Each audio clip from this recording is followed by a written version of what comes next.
Redesain sistem perencanaan dan penganggaran merupakan rangkaian dari proses reformasi penganggaran. Reformasi penganggaran tahap 1 ditandai dengan terbitnya 3 paket undang-undang bidang keuangan negara, yakni Undang-Undang Nomor 17 Tahun 2003 tentang Keuangan Negara, Undang-Undang Nomor 1 Tahun 2004 tentang Perbendaharaan Negara, dan Undang-Undang Nomor 15 Tahun 2004 tentang Pemeriksaan Keuangan Negara. Pada tahap 1 dikenal 3 pilar penganggaran, yakni penganggaran terpadu, penganggaran berbasis kinerja, dan kerangka pengeluaran jangka menengah. Reformasi tahap kedua ditandai dengan adanya proses penguatan penerapan PBB di awal tahun 2010 sampai dengan adanya langkah sinkronisasi perencanaan dan penganggaran di akhir 2017. RSPP sendiri dilakukan guna menjawab tantangan proses peningkatan sinkronisasi antara proses perencanaan dan penganggaran melalui upaya monitoring dan evaluasi sistem penganggaran yang menekankan pada penguatan alokasi belanja, mengikuti fokus program pemerintah, dan efektivitas penggunaan belanja negara.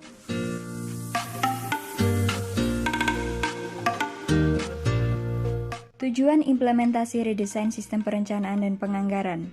1. Implementasi kebijakan Money Follow Program. 2. Memperkuat penerapan anggaran berbasis kinerja. 3. Meningkatkan konvergensi program dan kegiatan antar kementerian atau lembaga. 4. Keselarasan rumusan program dan kegiatan antara dokumen perencanaan dan dokumen penganggaran. 5. Informasi kinerja yang mudah dipahami oleh publik. 6. Mendorong kementerian atau lembaga menerapkan value for money dalam proses perencanaan dan penganggaran serta pelaksanaannya. 7. Sinkronisasi rumusan informasi program belanja kementerian atau lembaga dengan belanja daerah.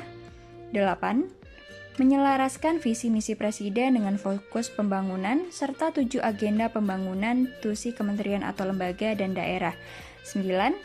Rumusan nomenklatur program kegiatan keluaran atau output yang mencerminkan real work atau concrete.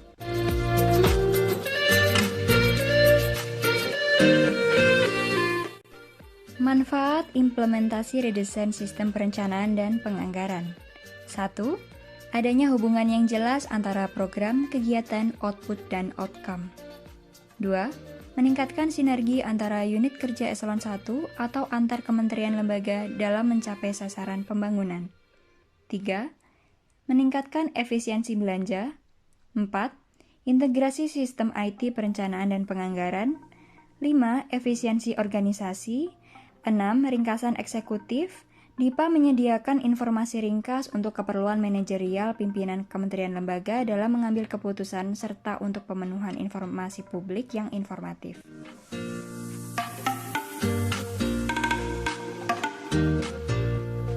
Prinsip rumusan redesain sistem perencanaan dan penganggaran. Yang pertama, program tidak hanya mencerminkan tugas fungsi unit eselon 1, tetapi lebih mencerminkan tugas fungsi kementerian atau lembaga. Dalam perumusan program, Kementerian Keuangan dan Kementerian PPN berkoordinasi dengan kementerian atau lembaga terkait, mendorong perumusan program dalam APBD menggunakan rumusan program yang sama dengan belanja pemerintah pusat. Yang kedua, outcome mencerminkan hasil kinerja program yang ingin dicapai secara nasional.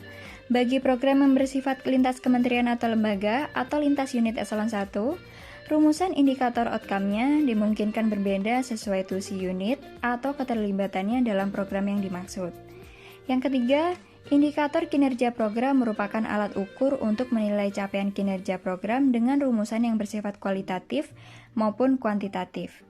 Yang keempat, kegiatan tidak lagi mencerminkan tugas fungsi unit eselon 2 atau satker vertikal dari kementerian lembaga, namun lebih mencerminkan aktivitas yang dilaksanakan oleh unit untuk menghasilkan keluaran dalam rangka mendukung terwujudnya outcome.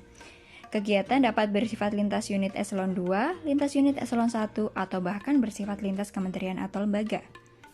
Yang kelima, output dibedakan menjadi output program, klasifikasi rincian output, dan rincian output. Output diupayakan mencerminkan real work atau eye-catching. Saat ini berlaku juga standarisasi output melalui klasifikasi rincian output atau KRO.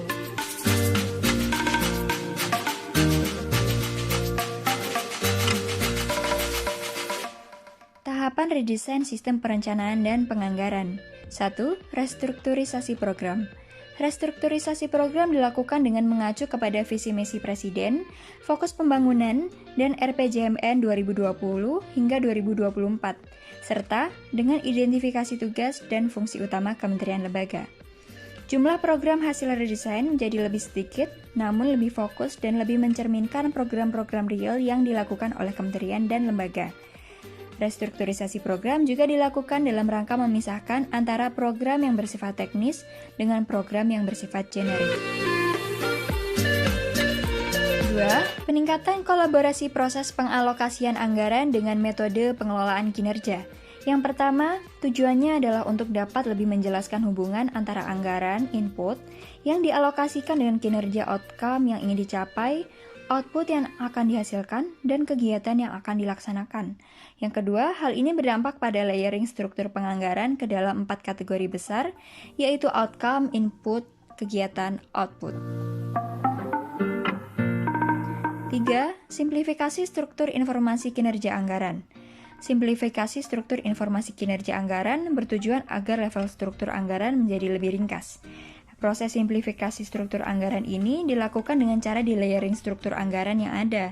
Struktur anggaran setelah redesign terdiri dari program, output, output program, kegiatan, klasifikasi rincian output atau KRO, rincian output atau RO, akun, dan detail belanja.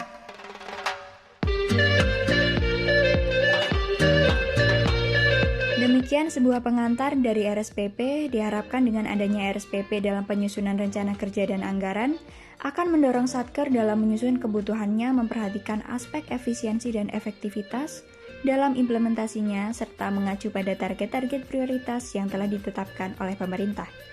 Selain itu, diharapkan informasi kinerja yang disusun dapat mudah dipahami oleh pemangku kepentingan masing-masing.